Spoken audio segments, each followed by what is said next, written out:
All right. Morning, everybody, or afternoon, depending on where you are in the world. Welcome to the medical online Q&A. I'm giving everybody just a couple seconds here to pop in. Waiting for some of you guys to join. Hope everybody's doing all right. Getting ready for your holiday break. Looks like we got some people logging in right now, so just give me one more second. As always with these Q&As, if you have questions, down at the bottom of the screen, you have that Q&A part. You can type in questions anytime you want. And when you sign up for these in the future, if you'd like to submit questions when you sign up, that's always a great way. We always cover those first. So I am going to get started. And just for you guys that don't know this too, we also record all these. So if you couldn't make it to the Q&A, if you submit questions, we will post these live so you can go hear your questions at another time as well. Okay, we're going to get started. So basically, first question is from Kevin, and Kevin asked, what are some tips on showing older male golfer the necessity to improve their mobility rather than only strengthening exercises? So obviously, this always makes you laugh, Kevin, is that, as you know, most guys, if you walk into a gym, most guys are doing strength training, and most women are doing yoga or flexibility, where in reality, most guys need to be doing the flexibility work and mobility work, and most of the women need to be doing the strength work. But people don't like to do what they're bad at. So I think this is where your question's coming here, is like, how can I prove to them that mobility matters? So I attack it from a power perspective, right? Because that's what while they're doing strength, is they want to be more powerful. I always say rubber bands are like muscles. They can create elastic energy, right? But the only way you can get elastic energy out of a rubber band is if you can stretch it back or pull it back. The same thing happens with muscles. So number one is, if I can stretch your muscle, I can get more power out of that muscle. Now, I like bigger rubber bands. That's where strength training comes in. But if you can't pull the rubber band back, well, what the heck's the point of making a bigger rubber band? So I want bigger rubber bands that I can pull back, number one. And then number two, I think a lot of people don't think about this in hitting sports, in baseball, and lacrosse, hockey, golf. If I have more time to apply acceleration or strength to the club, I can actually accelerate and create more speed. So that's why long drive guys, they take the club way back. It gives them more time to accelerate somebody, or accelerate the club to create power. And I always give them this example. I said, if I took somebody and I put them on a rolling chair,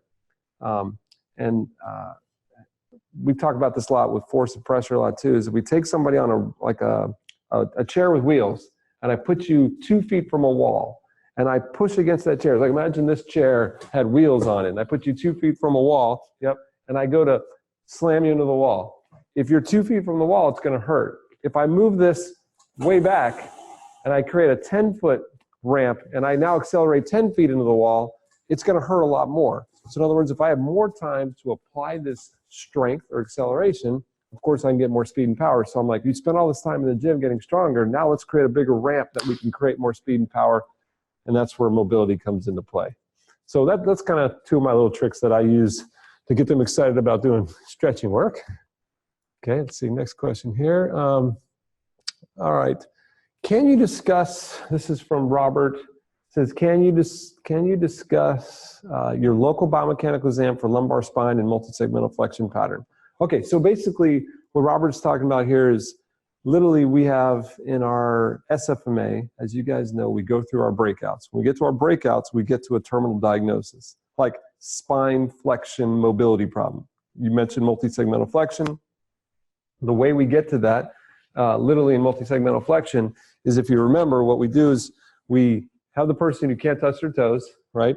We then go to long sit, right? So they go into the long sitting position. If they still can't long sit, we go to that active straight leg raise. So we lay down and we do our active straight leg raise, right and left, right? So they're doing their active straight leg raise. If that's a problem, we go through passive, we go through stabilized, we actually go through knees to chest. If the hip flexion's okay, then we go quadruped. We go to prone rocking, right? So the prone rocking, we curl up in a ball and we look to see if their spine can flex. If their spine can't flex, well, then we would say that you have a spine flexion mobility problem. Now, Robert's question was, once I get to that point, this is, I think, what your question is, how do I do a local biomechanical exam to figure out where in the spine it's a problem? Now, remember, in multi-segmental flexion, this could be a lumbar spine problem or it could be a thorax problem.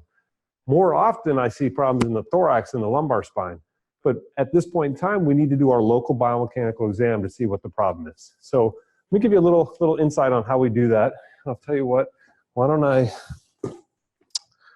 grab one of my victims from behind the screen? Brian, can I grab you or Ben, either one of you? Ben, you ready? I'll grab Ben. So basically here's what I do, and Ben's gonna join me. Go ahead and lay on your back for a second.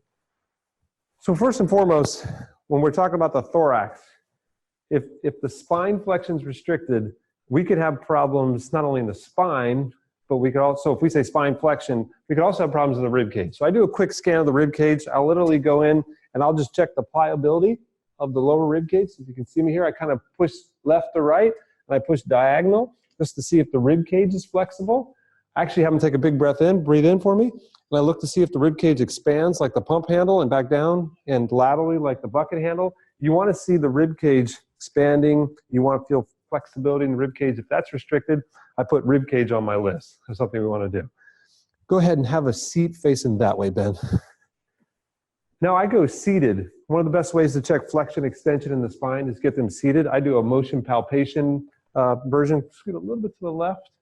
Good. I'm going to have you take your arms like this, chin down. So I have them take their forehead against their arms. I support their arms with my arms so he can just totally relax.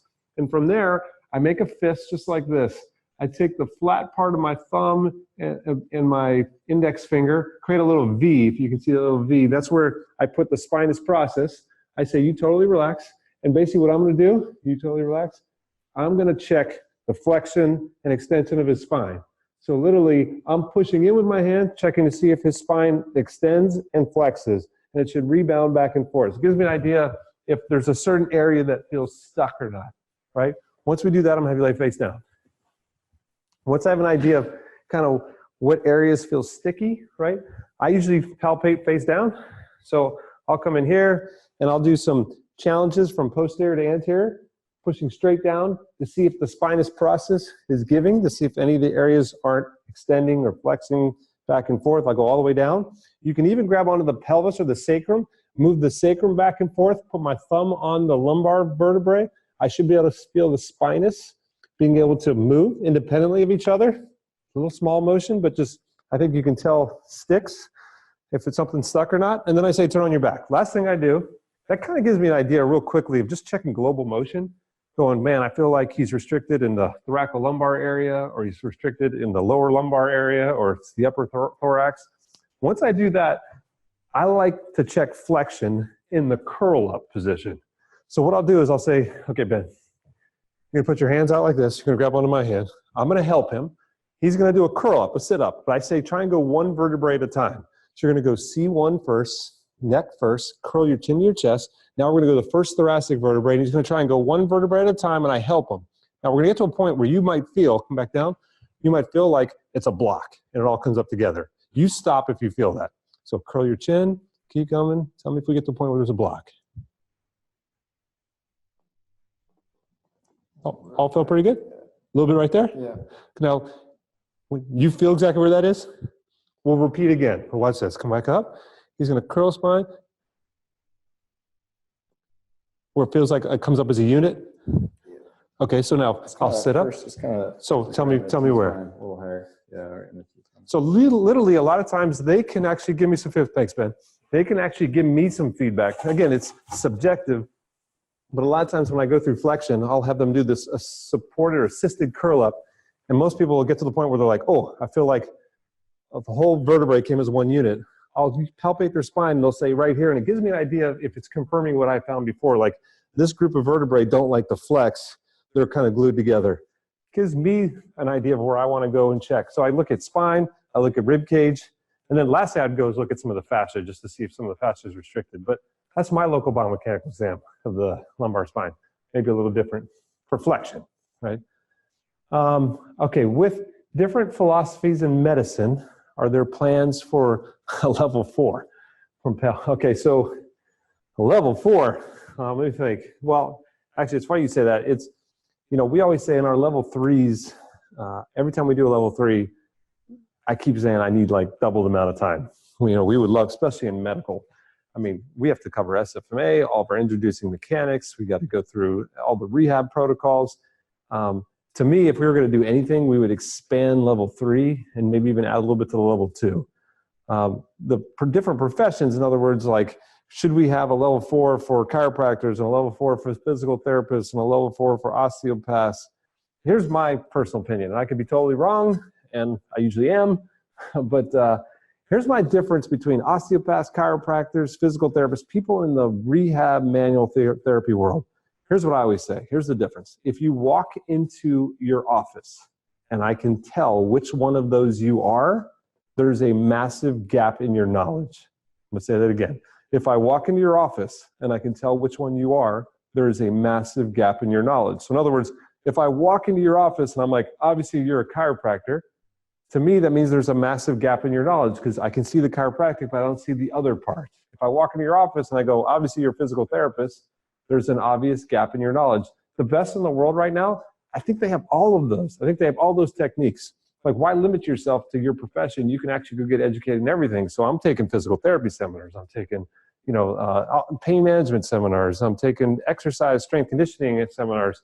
I think most people don't even know what I am. Even though I am a chiropractor, I don't think they know what I am. So I don't think it should change what we do with our diagnostics.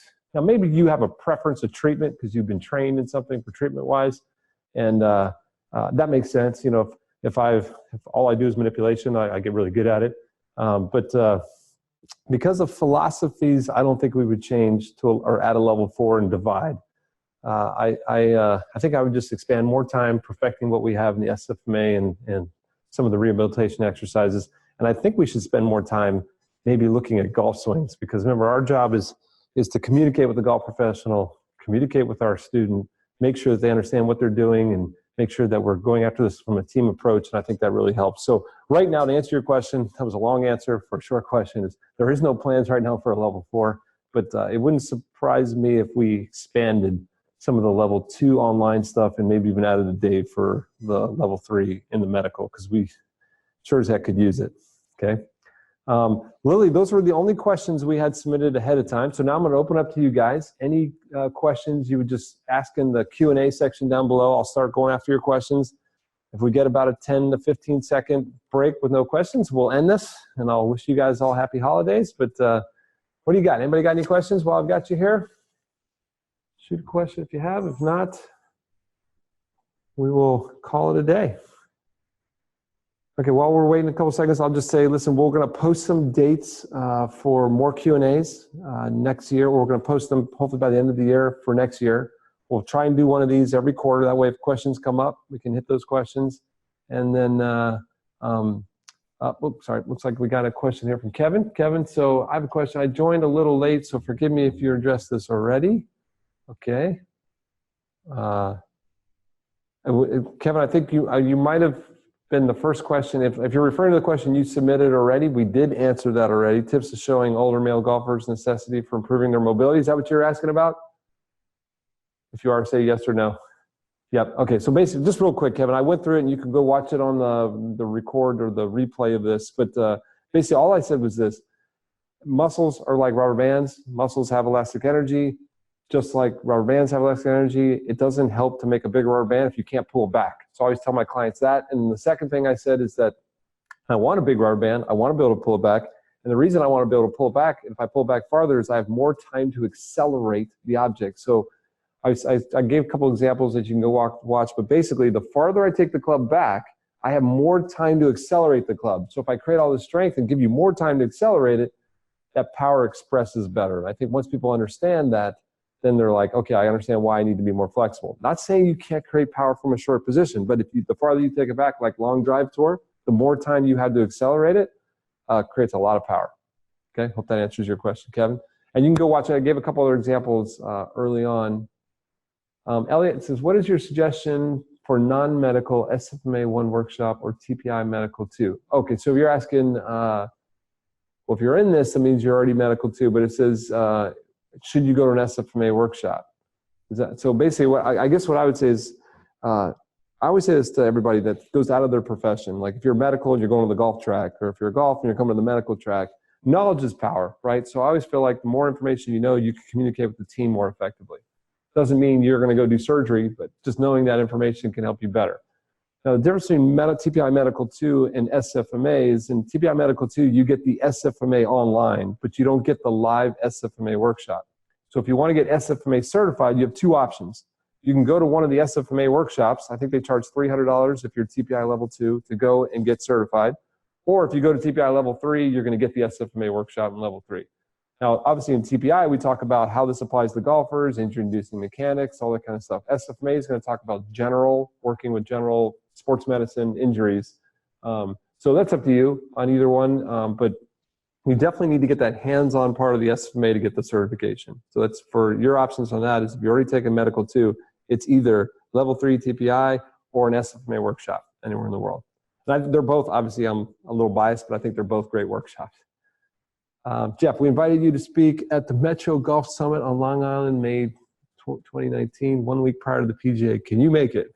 Can I discuss all 5 days? Okay, so hey Jeff, I know Dave was looking at trying to come to that summit. I believe, and I have to go look, but I believe that I am in Asia. I know I'm not going to be at the PGA. I'll look at it again, but and I'd love to do that sometime. It sounds like fun. But man, our schedules, we travel all over the world. I know Dave was looking at his calendar and the potential there. So make sure you keep attacking him. But I know I can't make it to the PGA because I don't want to say which country I'm in, but I know I'm somewhere in Asia. But I'll look again if you send me those exact dates, and I'll check. Okay, love to do it though.